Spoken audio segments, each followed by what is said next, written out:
ووصف في الكمال لا شريك له ولا نظير له ولا مثل له ولا مثيل له ولا مقارن له ولا مكافئ له ولا مطالع له ولا مناظر له ولا جلد بلد ولد جسد رسم جسم رسم حسن له ولا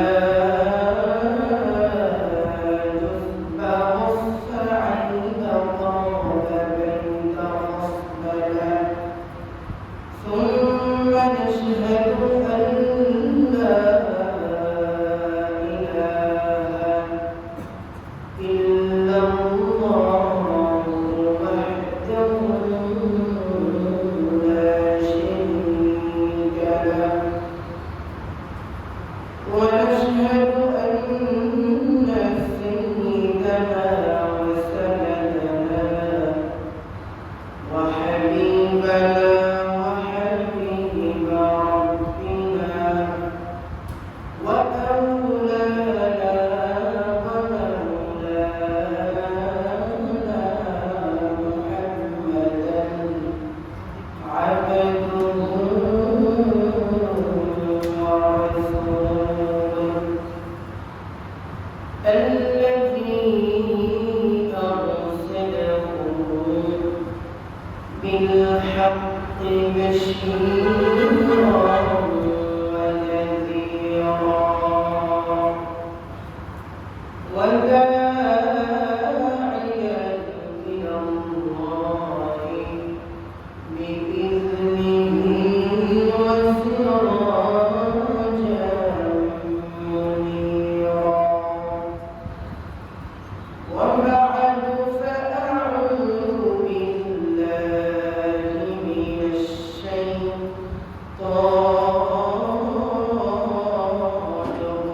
الرجيم بسم الله الرحمن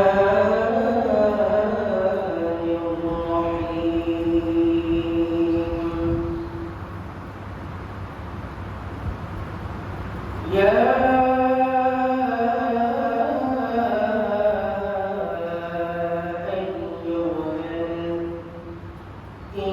الإنسان ما غرك بربك الكريم الذي خلقك فسواك فعدلك في أي صورة ما شاء ركبك كلا بل تكذبون بالدين وإن عليكم لحافظين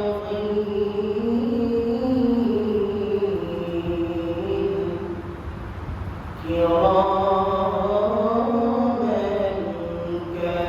كاتبين وقال الله تبارك وتعالى واتقوا يوما ترجعون فيه إلى الله وقال الله تبارك وتعالى في كلامه المجيد وفي فرقانه الحميد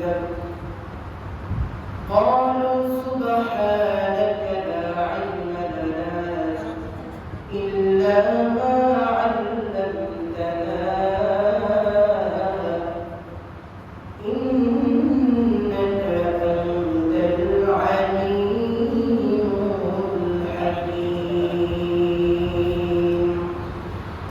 পরিচিত করি। আল্লাহুম্মা সাল্লি আলা মুহাম্মাদ ওয়া আলা আলি মুহাম্মাদ কামা সাল্লাইতা আলা ইব্রাহিম ওয়া আলা আলি ইব্রাহিম ইন্নাকা হামিদুম মাজিদ। اللهم بارك على محمد وعلى آل محمد كما باركت على إبراهيم وعلى آل إبراهيم إنك حميد مجيد. معزز محترم حضرت মুসল্লিয়ান کرام, আল্লাহ রাব্বুল আলামিনের দরবারে লাখো কোটি শুকরিয়া, শুকর এবং সুজুদ যে রহমান আল্লাহ তাআলা আমাদেরকে দুনিয়ার সমস্ত কাজ থেকে ফারিগ করে আল্লাহর ঘর মসজিদে এসে কিছু কথা বলবার এবং শুনবার মতো তৌফিক দান করেছেন। কালিমাতুশ শুকর আদায় করছি, আলহামদুলিল্লাহ। জামানার এমন এক পর্যায়ে আমরা আছি, জামানার এমন এক কঠিন মুহূর্তে আছি, যে মুহূর্তে সারা পৃথিবীর নাস্তিকরা একটা হয়ে গেছে, সারা পৃথিবীর বিতর্ক সবগুলো একত্র হয়ে গেছে। তারা প্রতিশ্রুতি গ্রহণ করেছে, তারা একত্রে প্রতিশ্রুতি গ্রহণ করেছে ইসলাম নামক কোন ধর্ম, কোরআন নামক কোন কিতাব, ইসলাম নামক আলোকে দুনিয়ার বুকে তারা টিকে থাকতে দেবে না, এমন একটা প্রতিশ্রুতি গ্রহণ করে তারা একত্র গ্রহণ করেছে। সেই মুহূর্তে মসজিদের প্রতিটা মিনার থেকে, প্রত্যেকটা মেহরাব থেকে ধ্বনি আসা উচিত, উত্তর আসতে হবে, সারা পৃথিবীর নাস্তিক যদি একাত্ম হয়ে যায়, ইসলামের মৃত্যু পূরণ তারা কোনো কিছু করতে পারবে না, পারবে না, পারবে না। আমরা সেই সময় সেই পরিস্থিতিতে এসে একত্র হয়েছি, ঠিক না ঠিক? এই পরিস্থিতিতে টিকে থাকতে হলে নিজেদের ঈমানকে মজবুত করবার ছাড়া দ্বিতীয় কোনো উপায় নাই, দ্বিতীয় কোনো রাস্তা নেই। আল্লাহ রাসূল সাল্লাল্লাহু আলাইহি ওয়াসাল্লামের হাদিসের ভাষ্য অনুযায়ী কিয়ামতের পূর্ব এমন একটি মুহূর্ত আসবে, যে মুহূর্তে মুসলমান তার হাতের মধ্যে আগুনের কয়লা রাখা সহজ হয়ে যাবে, তার থেকে হাজার কোটি গুণ বেশি কঠিন হবে ঈমানকে টিকিয়ে রাখা। কথা বলো ঠিক কিনা? আমরা সেই সময় এসে পৌঁছেছি কি পৌঁছাই নাই? আরো জোরে বলতে হবে, পৌঁছেছি পৌঁছাই নাই? আমরা সেই সময় এসে পৌঁছে গেছি। আমাদের ডানে ফিতনা, আমাদের বামে ফিতনা, আমাদের সামনে পিছনে ফিতনা, আমাদের হাওয়ায় বাতাসে বাতাসে শুধু ফিতনা আর ফিতনা। এই ফিতনা থেকে যদি বাঁচতে চাই, তাহলে করণীয় হচ্ছে আল্লাহর রাসূল বলেছেন, তোমরা কোরআন এবং সুন্নাহকে আঁকড়ে ধরো। কোরআন এবং সুন্নাহ ছাড়া দ্বিতীয় কোনো বিকল্প রাস্তা নাই। বাঁচতে হলে কোরআন সুন্নাহকে আঁকড়ে ধরতে হবে, এই ছাড়া বিকল্প কোনো রাস্তা নেই। কোরআন এবং সুন্নাহকে মাইনাস করে যদি তুমি চলতে চাও, তখনই তুমি হয়ে যাবে বিপদগামী, তখনই হয়ে যাবে তুমি নাস্তিক, তখনই তুমি হয়ে যাবে পথভ্রষ্ট। এই কারণে কোরআনকে মানতে হবে কি মানতে হবে না? সুন্নাহকে আঁকড়ে ধরতে হবে কি হবে না? আমাদের ঈমান বড় দুর্বল হয়ে গেছে। ভয় পাওয়ার কোনো কারণ নেই, ভয় পাওয়ার কোনো কারণ নেই। দুনিয়াতে যখন এসেছি যেটা আমাকে হবে, আল্লাহ যখন আমাকে সৃষ্টি করেছে মৃত্যু আমাকে দিবে, সেই মৃত্যু যখন আমাকে পেতেই হবে তখন ভয়ের কোনো অবকাশ নাই, ভয় কোনোভাবেই পাওয়া যাবে না। ঈমানকে মজবুত করবার জন্য চেষ্টা করো মুসলমান। আমরা কেন এই মেহরাব থেকে কথা বলছি? আমরা কেন এই মেহরাব থেকে কথা বলি? আমরা তো এই মেহরাব থেকে এই কারণে কথা বলি, মুসলমানদের আমরা জাগ্রত করতে চাই।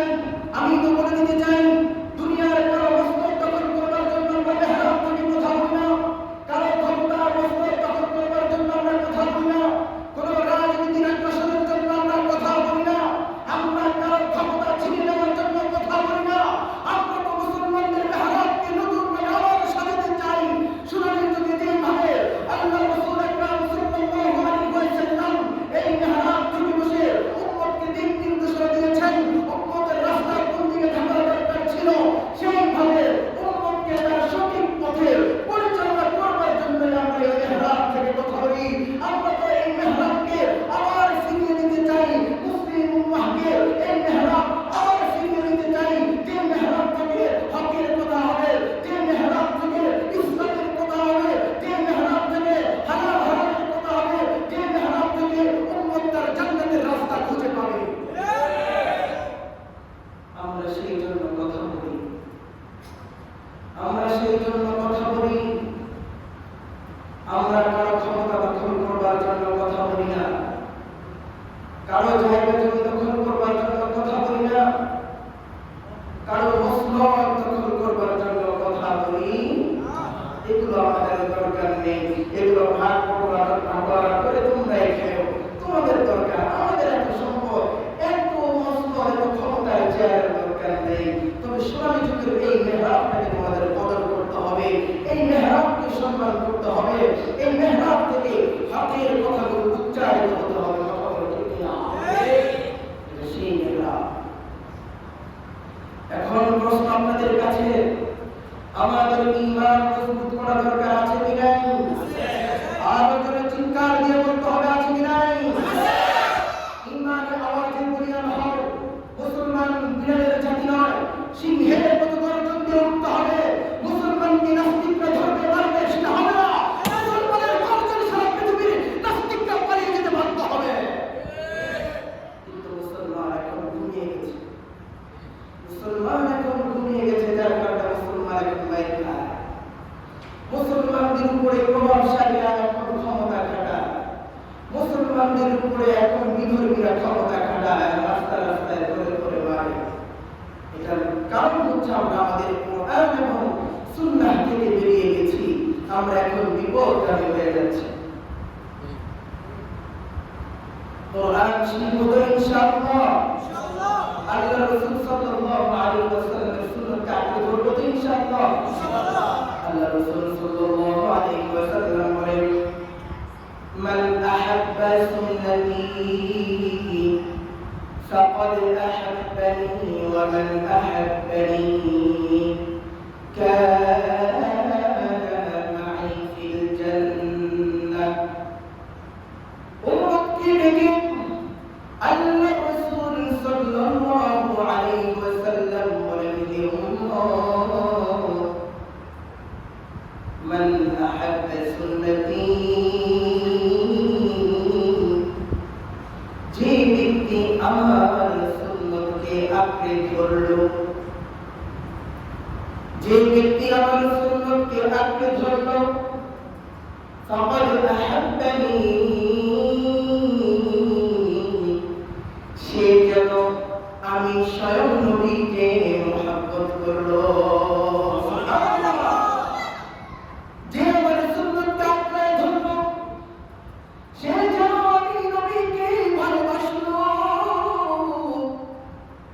আমি নবীকে ভালোবাসলো, আর আমি নবীকে জানো যে ভালোবাসি, আমি নবীকে যে ভালোবাসলো, ওয়া মান আহাব্বানি কানা সে তো আমি নবীর সাথে জান্নাতে যাবে। তাহলে রাসূলুল্লাহর সুন্নতকে আঁকড়ে ধরা দরকার আছে কি নাই? আর যদি বলতে হবে আছে কি নাই? রাসূলের সুন্নাত যদি তুমি ছেড়ে দাও তখন তো তুমি বিপদগামী হয়ে যাবে। আর রাসূলের সুন্নতকে যদি তুমি আঁকড়ে ধরতে পারো তখন তো তুমি সফল হয়ে যাবে। এই কারণে রাসূলের ঘোষণা, তুমি রাসূলের সুন্নতকে আঁকড়ে ধরো। যদি আঁকড়ে ধরো তো তুমি নবীকে ভালোবাসলা। তোমার ছেলেকে তুমি কোনো হুকুম দিলাম, তুমি তোমার ছেলেকে হুকুম দেওয়ার সাথে সাথে সে যখন তোমার হুকুমকে সে মেনে নিল, তুমি বাবার হুকুমকে সে যখন মেনে নিল, তার মানে সে তুমি বাবাকে মহব্বত করে ভালোবাসে। তার মানে তুমি বাবা তোমার সন্তানকে অটোমেটিকলি আরো বেশি ভালোবাসবা। আর ভালোবাসা মানে বাবা যা কিছু করছে সব কিছু কার জন্য? সন্তানের জন্য, পরিবারের জন্য। এইভাবে রাসূলকে যে ভালোবাসে, রাসূল সাল্লাল্লাহু আলাইহি ওয়াসাল্লামের সুন্নতকে সে আঁকড়ে ধরে, রাসূলকে যে ভালোবাসে না সে রাসূলের সুন্নতকে আঁকড়ে ধরে না। রাসূলকে ভালোবাসলে পরে তো সুন্নতকে আঁকড়ে ধরে, ভালো যদি না বাসে সে তো পরে রাসূলের সুন্নতকে আঁকড়ে ধরে না। তাহলে রাসূলের সুন্নতকে আঁকড়ে ধরবো তো ইনশাআল্লাহ। ইনশাআল্লাহ আমরা তো এই যুগে এসে ইসলামটাকে অনেক সহজ পাইছি, ঠিক না? কথা বলে না, ঠিক নেই? ইসলাম অনেক সহজ পাইছি, অনেক সহজ পেয়ে গেছি। সহজ পাইছি না? আহা, সাহাবাদের যদি দেখেন, ওরা ইসলাম পেয়েছে কত কষ্ট করে। আমরা তো বিরিয়ানি খাই, কাচ্চি খাই, আরাম আরামে টাকা কামাই করি আর খাই। অথচ তিনাদের যুগে, যে যুগটা আমরা সোনালী যুগ করে আখ্যায়িত করি, চিনি জানি, সাহাবারা কত কষ্টের উপরে ইমানের উপরে ছিল, কত যুদ্ধ করতে হয়েছে। ইমান যখন এনেছে, বাবা মা তাদেরকে ঘর থেকে বের করে দিয়েছে, পরিচয় দেয় নাই। শুধু তাই নয়, তাদের উপরে অত্যাচারের স্ট্রিম রোলার চালিয়ে দিয়েছে। এত পরিমাণ নির্যাতন করা হয়েছে। আমাদের উপরে কি কেউ নির্যাতন করে? আপনারা বলবেন হুজুর, মসজিদের মেহরাব থেকে গতকাল রাতে যে কঠিন কঠিন কথা কইলেন, কালকে রাতে আপনাদেরকে বলছি যে ক্লাস করাচ্ছি, তো ক্লাস করালে উস্তাদের জায়গায় কিন্তু কঠিন ভাষা ভালোভাবে বলতে হয় না, কথা বলে না, হয় কি না? আমরা তো ইসলাম অনেক সহজ করে পেয়েছি। আপনারা মুসলমান ছিল, আমি মুসলমান, আমার মা মুসলমান তো আমি মুসলমান, আমার দাদারা মুসলমান ছিল তো আমি মুসলমান। এইভাবেই আমরা ইসলামের উপরে আছি। আসলে যে ইসলামের উপরে কিভাবে থাকতে হয় সেটাকে আমরা জানি, ভুলে গেছি, আসলেই ভুলে গেছি।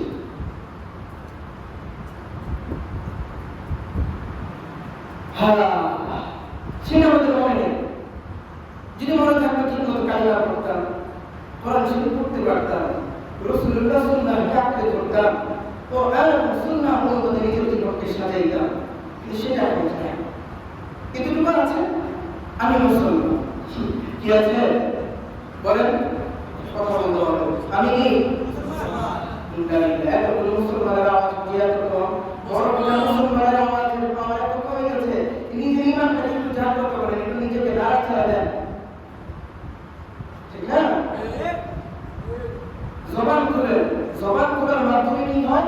তাকরার বলে আসবে। কি বলে?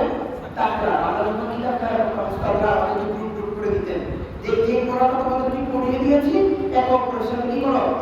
আলোচনা করো, তাকরার করো। তার মাধ্যমে তোমাদের পড়াটা আরো বেশি চর্চা হবে, বেশি জাত হবে, স্মরণ শক্তি বেশি থাকবে, ঠিক না? এই কারণে আমাদেরকে কোরআন শিখতে হবে কিনা বলেন? শিখবো তো ইনশাআল্লাহ। সুন্নাহ অনুপাতে নিজের জীবনকে বলবো তো ইনশাআল্লাহ। আমরা মুসলমান হয়ে গেছি, নামের মুসলমান। কিভাবে? আমাদের রং ঢং সব কিছু দেখতে মুসলমান, দেখতে মোটামুটি কি বাকি মুসলমানের জন্য যে শরিয়া, যে বিধান ছিল, সেই ভাই আমাদের মধ্যে আছে। একটু বুকে হাত দিয়ে বলতে পারবেন আমাদের মধ্যে আছে। আমার সমাজে আছে, আমার ঘরে আছে, আমার ওয়াইফের মধ্যে আছে, আমার মেয়ের মধ্যে আছে, আমার সন্তানের মধ্যে আছে, আমার ব্যক্তি জীবনে আছে, আমার রাষ্ট্রীয় জীবনে আছে। নেই, নাই। আল্লাহ তুমি আমাদের সকলকে পরিপূর্ণ ইসলামকে বুঝে এবং এটার উপর আমল করবার তৌফিক দান করো। চেষ্টা করব তো আর ইনশাআল্লাহ। আল্লাহ তাআলা সকলকে কবুল করুন। যেমন কবি ভাষায় বলেন, আয়েশা নে নয়া রঙে নয়া তেরি নয়া হ্যায়, আয়েশা নে নয়া রঙে নয়া তেরি নয়া হ্যায়, আয়েশা নে মুসলমানি মगर दिल में कुफ्र है, हम मुसलमानी है मगर हम मुसलमानी है मगर हम में मुसलमानी दिल में ईमान है मगर ईमान में कामिल नहीं। আমার রঙে ঢঙে দেখতে শুনতাম কি মুসলমান মনে হয়, মগর আসলে আমি প্রকৃত মুসলমান না। আমার শান মান দেখতে মুসলমান, মগর আমার দিলের মধ্যে নেফাকি এবং কুফরি ভরপুর। আমার নফস আমাকে ভালো হতে দেয় না, আমার নফস আমাকে ঠিকমতো নামাজ পড়তে দেয় না, আমার নফস আমাকে রাসূলুল্লাহর সুন্নতের উপরে থাকতে দেয় না, চলতে দেয় না, সাহাবায়ে কেরামের আদর্শবান হতে দেয় না। মসজিদে আযান হয়ে যায়, अल्लाहु अकबर, अल्लाह सबसे बड़ी है, अल्लाह सबसे बड़ी है, अल्लाह सबचেয়ে বড়, अल्लाह सबচেয়ে বড়। এই আযান শোনার পরে আমি মুসলমান হই মসজিদের পাশে গিয়ে হেঁটে হেঁটে আমি আমার বাড়িতে চলে যাই। আমি আমার কর্মস্থানে ব্যস্ত থাকি, আমি আমার ব্যক্তি কাজে ব্যস্ত থাকি। তার মানে বোঝা গেল আমার রঙে ঢঙে ব্যক্তি মুসলমান, বাকি আমার দিলের মধ্যে নিফাক এবং কুফরি ভরপুর। ঠিক না? কবির ভাষাতে বলেছেন বাস্তব সত্য থেকে, हम मुसलमानी है मगर हम में मुसलमानी नहीं। আমি মুসলমান, তবে আমার মধ্যে মুসলমানিত্ব নয়, আমার মধ্যে মুসলমানি খুঁজে পাওয়া যায় না। ঈমান আছে, বাকি ঈমানের মধ্যে পরিপূর্ণতা নাই। ঈমানের মধ্যে কি নাই? পরিপূর্ণতা নাই। ঈমানের মধ্যে যদি পরিপূর্ণতা থাকতো তাহলে কি আমরা এই ইসলামকে ছেড়ে আমরা কি ভাইরাস করে চলতে পারতাম? বলেন, কখনোই চলতে পারতাম। তার মানে আমরা ইসলামকে পরিপূর্ণভাবে মানছি না। ইসলামকে আমরা পরিপূর্ণভাবে মানছি, ঈমান আছে, ঈমানের মধ্যে পরিপূর্ণতা আসে নাই। ভাই, তো ঈমানের মধ্যে পরিপূর্ণতা কামে নিয়ে আসতে পারবো ইনশাআল্লাহ। আমরা তো বড় দুর্বল ঈমান, আমাদের দুর্বল মুসলমান বড় দাঈফ। তারপর আমাদের চেষ্টা সাধ্য অনুযায়ী চেষ্টা করতে হবে, আল্লাহ দিয়ে দিবে। বাবা আমার, যুবক ভাই আমার, গাবধানোর কোনো কারণ নেই, তুমি চেষ্টা করো, পারবে ইনশাআল্লাহ। কত যুবক ইসলামের পথে এসেছে না ভাই, কত মানুষ উল্টা পথে চলেছে। আজকে মাশাআল্লাহ কত সুন্দর লিবাস, কত সুন্দর পোশাক, দেখে বুঝে যায় না সে একটা আম মানুষ। সে যদি পারো, তুমি কেন পারো? তুমি কেন পারো? আমাদেরকে পারতে হবে মৃত্যুর পূর্বে মৃত্যুর সামানা তৈরি করতে হবে। একদম দুনিয়া মাযরাআতুল আখিরাহ, দুনিয়াটা হচ্ছে তোমার কামানোর জায়গা, তোমার চাষ করবার জায়গা। নেক আমল এখান থেকে কামাই করে তারপরে তোমাকে পরপারে যেতে হবে, কবরে যেতে হবে। কবর তোমাকে চিনবে না, আমাকে চিনবে না, আমি কে তুমি কে তোমাকে চিনবে না, আমাকেও চিনবে না। চিনবে শুধু আমার দিয়ে তোমার পরিচয় হবে, শুধু আমার দিয়ে তোমার পরিচয় হবে। এই কারণে আমলগুলো করতে হবে তো। হ্যাঁ, একজন বুজুর্গ ছিল, আসলে চাইলে মানুষ পারে, চাইলে মানুষ পারে। আমি আপনাদেরকে একটা ঘটনা শোনাতে চাই। মাত্র 300-350 বছর আগের ঘটনা। যিনি দিল্লির সুলতান ছিলেন, বাদশাহ ছিলেন, বিচারক ছিলেন, বিচারপতি ছিলেন, রাজনীতি করেও যে আল্লাহকে পাওয়া যায়, রাজনীতি করেও যে আল্লাহকে পাওয়া যায়, এটার জ্বলন্ত উদাহরণ ছিল তারা।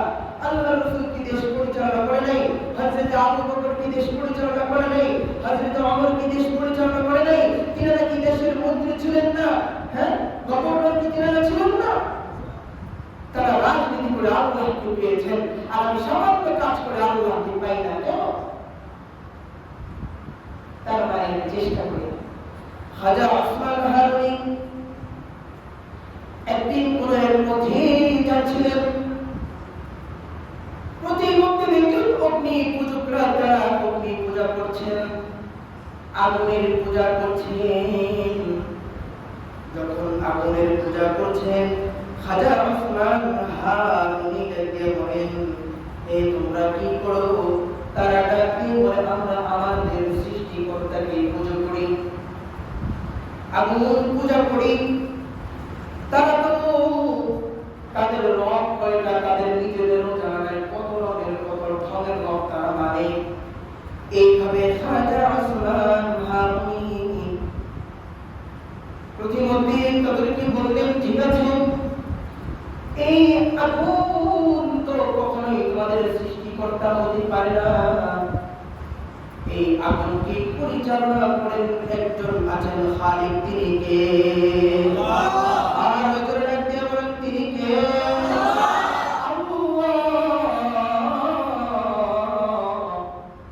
তারা কয় কিভাবে মানবো? কই তোমরা কি আমার বাবা ইব্রাহিমের ঘটনা শোনো নাই? হযরত ইব্রাহিম আলাইহিস সালাতু ওয়াস সালামকে আগুনের কুণ্ডলিতে ফেলানো হয়েছিল, আগুনের কোনো শক্তি নাই।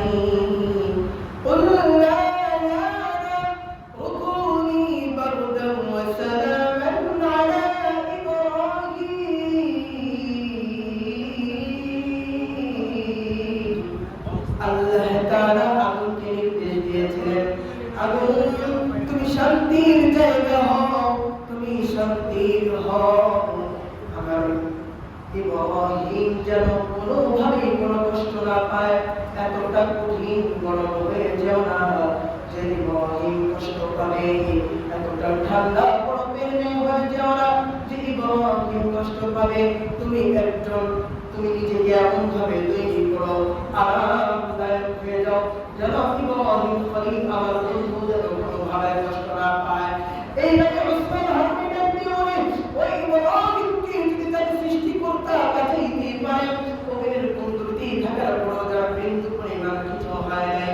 আমি ওসমান হারুনি আছি, এই ওসমান হারুনিকেও এই আগুন কিছু করতে পারবে না, কারণ তারা বলেছে যে তোমাকে এই অগ্নিকুণ্ডে ফেলা হবে, দেখি তোমাকে কি আবার এই আগুন কিছু করতে পারবে কিনা।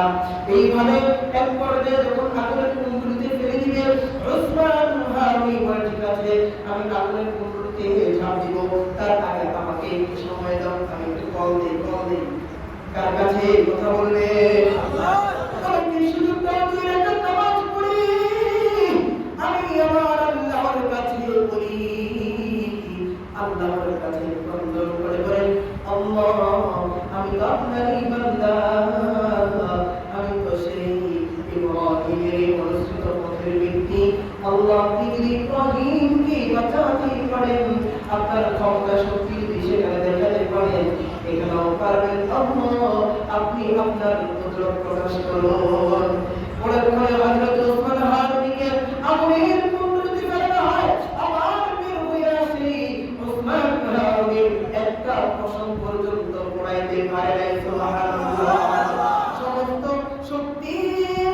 সমস্ত শক্তির ক্ষমতাশীলকে আল্লাহ। এইভাবে দেখেন, খুব বেশি দিন আগের কথা নয়, উসমান হারুনি রাহমাতুল্লাহি আলাইহি তিনার খলিফা ছিলেন খাজা মুঈনুদ্দিন চিশতি রাহমাতুল্লাহি আলাইহি। খাজা মুঈনুদ্দিন চিশতি রাহমাতুল্লাহি আলাইহি খলিফা ছিলেন খাজা কুতুবউদ্দিন খাকি। আমরা সবাই নাম শুনেছেন খাজা কুতুবউদ্দিন খাকি। এই খাজা কুতুবউদ্দিন খাকি কে ছিলেন? জামানের একজন শ্রেষ্ঠ বুজুর্গ ছিলেন। তিনারা কিন্তু রাজনীতিবিদ ছিলেন। দেখুন, তিনারা আল্লাহকে কিভাবে চায়। আমরা তো আল্লাহকে ভালো করে চাই না, আমরা তো আল্লাহকে খুঁজি না, আমরা তো আল্লাহকে যেভাবে চাওয়ার দরকার চাইতে পারি না। খাজা কুতুবউদ্দিন খাকি যখন দুনিয়া থেকে বিদায় নিয়ে যায়, বিদায় নেওয়ার পরে খাজা কুতুবউদ্দিন খাকি রাহমাতুল্লাহ আলাইহি বিদায় নিয়ে গিয়েছেন। চারিদিকে বিপদ ছেয়ে গেছে। তিনার শোনা যায় হাজারো লক্ষ লক্ষ মুসলমানের ঝড় বয়ে গেছে, এমন ঢল নেমে গেছে। একটু পরেই যখন জানাজার জন্য সকলে উপস্থিত হয়ে গেছে, সামনে খাটিয়ে রাখা, তার মধ্যে খাজা কুতুবউদ্দিন খাকি রাহমাতুল্লাহি আলাইহি খাদেম তিনি ডাক দিয়ে বললেন, হে মুসলমান, তোমাদের জনসম্মুখে একটি কথা বলতে চাই, শোনো শোনো। আমার হযরত বেঁচে থাকতে একটি ওসিয়ত করে গেছেন। কি ওসিয়ত তুমি কি জানো? এই ওসিয়তটা তোমরা সকলেই শোনো।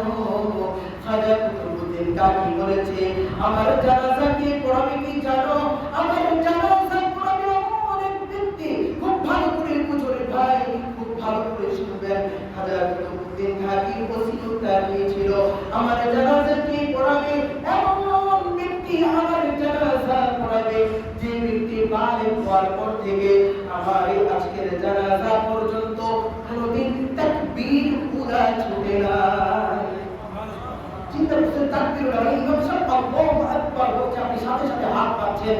সে বালিগ হওয়ার পর থেকে আজকে এই পর্যন্ত কোনদিন তার তাকবীর উলা ছুটে নেই। জনসম্মুখে এমন কি আছো যার বালিগ হওয়ার পর থেকে আজকে এই পর্যন্ত কোনদিন তাকবীর উলা ছুটে নাই? শুধু এইটুকুই নয়, এমন কি আছো বালিগ হওয়ার পর থেকে আজকে এই পর্যন্ত কোনদিন শেষ রাতে ঘুমাওনি, শেষ রাতে তাহাজ্জুদের জায়নামাজে দাঁড়িয়ে আল্লাহর কাছে নামাজ আদায় করে কান্না করেছো, ক্রন্দন করেছো? কে আছো এমন কে আছো যার কোনদিন আসরের পূর্বের 4 রাকাত সুন্নাত কোনদিন বাদ যায় না? বাদ হওয়ার পর থেকে আজকে এই পর্যন্ত কোনদিন আসরের পূর্বের 4 রাকাত সুন্নাত নামাজ বাদ যায় নাই? এমন কে আছো বালিগ হওয়ার পর থেকে আজকে এই পর্যন্ত এই দুটো চক্ষু দ্বারা বেদনা কি দেখি কল্পনা চল্পনা করো নাই, গুনাহগুলো নিয়ে কল্পনা করো নাই? এমন কে আছো এই চারটা শব্দ যদি তোমাদের কারো কাছে থাকে, তাহলে তুমি সামনে এসো, জানাজা পড়াও। আর যদি এমন কেউ না থাকো, খাজা কুতুবউদ্দিন খাকি বলেছে, আমার জানাজা দরকার নাই, জানাজা ছাড়া আমাকে দাফন করে দিবা। পুরো হাজার হাজার মুসলমানের মধ্যে মাথাটা নিচে পড়ে গেছে, সবাই কান্নার রোল ফেলে গেছে, কান্নায় ক্রন্দনে ভেঙে পড়েছে। এমন কি আছে কোনদিন তাহাজ্জুদ ছাড়ে নাই?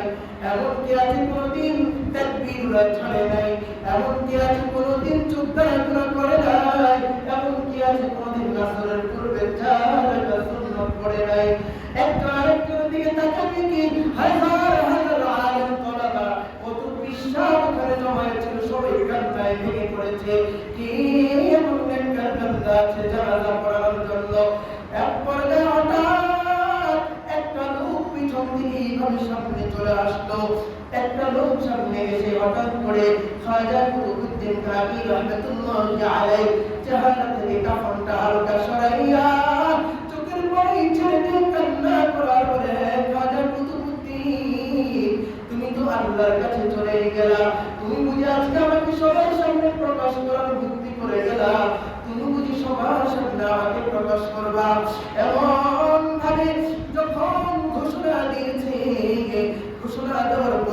দিকে তিন পতন নীরবতা, সবাই তাকিয়ে যে হায় এখন কি হয়। ওই জামানার একজন বাদশা ছিলেন, ওই বাদশাটা গিয়ে বলতেছে তুমি কেন আজকে এইভাবে এটা প্রকাশ করে গেলা?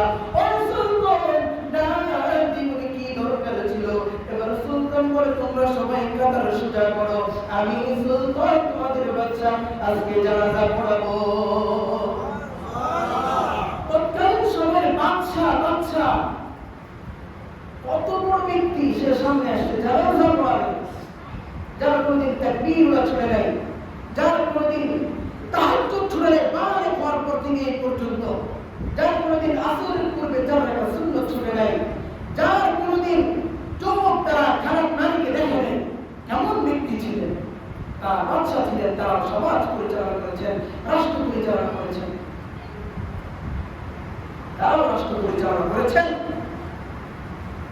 তিনার নাম ছিল শামসুদ্দিন আল-কাবাস রাহমাতুল্লাহ আলাইহি। এই শামসুদ্দিন আল-কাবাস রাহমাতুল্লাহ আলাইহি এসে এক পর্যায়ে জানাজার নামাজ আদায় করার পর মুসলমান চিন্তা করে, তারাও তো রাজনীতিবিদ ছিল, তারাও তো সমাজ সেবক ছিল, তারাও তো মানুষ ছিল, তারা কিভাবে এই সমাজ পরিচালনা করে গেছেন?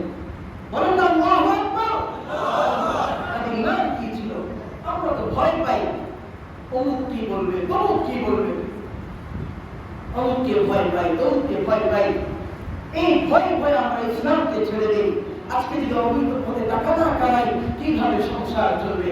হ্যাঁ বাবা, আমি জানি আপনি সংসার চালানোর জন্যই কষ্ট করছেন, আপনি একজন বাবা, আপনার দুঃখ আমি বুঝি, আপনাকে আমি সম্মান করি, আপনাকে আমি মহব্বত করি, আপনাকে আমি ভালোবাসি, আপনি তার কারণে সংসারকে ভালো রাখার জন্যই যত কিছু করছেন।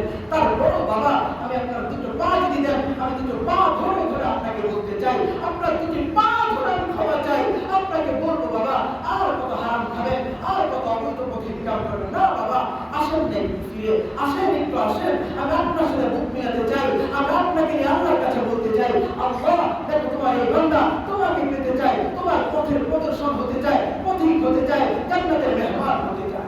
পারবো তো ইনশাআল্লাহ? দুনিয়ার কাউকে ভয় পাওয়ার দরকার আছে? আল্লাহু রাব্বুনা মুহাম্মাদিন নাবিয়ুনা, আল্লাহু রাব্বুনা মুহাম্মাদিন নাবিয়ুনা, নাহনু মুতিউহুমা, নাহনু কুল্লুন হিজবুল্লাহ, লা নাখাফু ইল্লাল্লাহ ওয়া আতাসিম বিহাবলিল্লাহ, লা নাখাফু ইল্লাল্লাহ ওয়া আতাসিম বিহাবলিল্লাহ, মুজাহিদ ফি দীনিল্লাহ আল-জিহাদ সাবিলুনা, নুকিমু ফি দীনিল্লাহ লা ইলাহা ইল্লাল্লাহ। ঠিক না?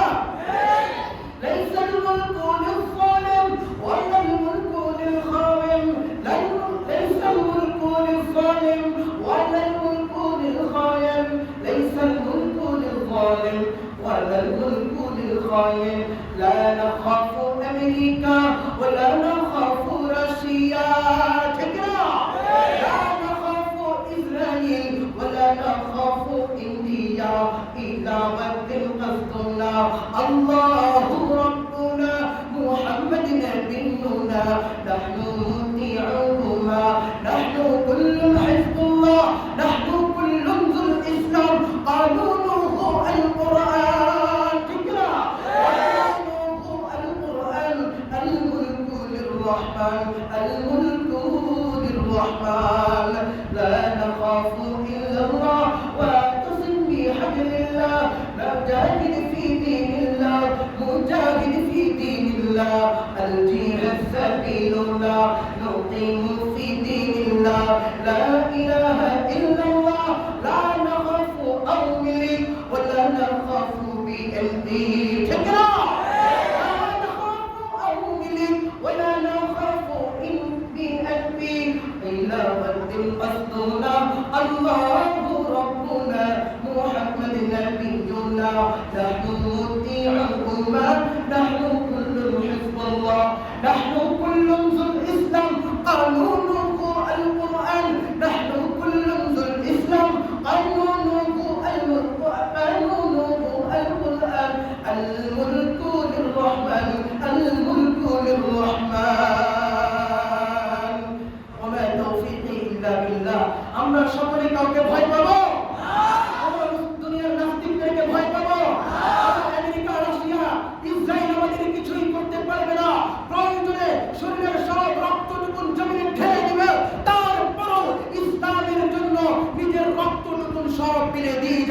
ইনশাআল্লাহ।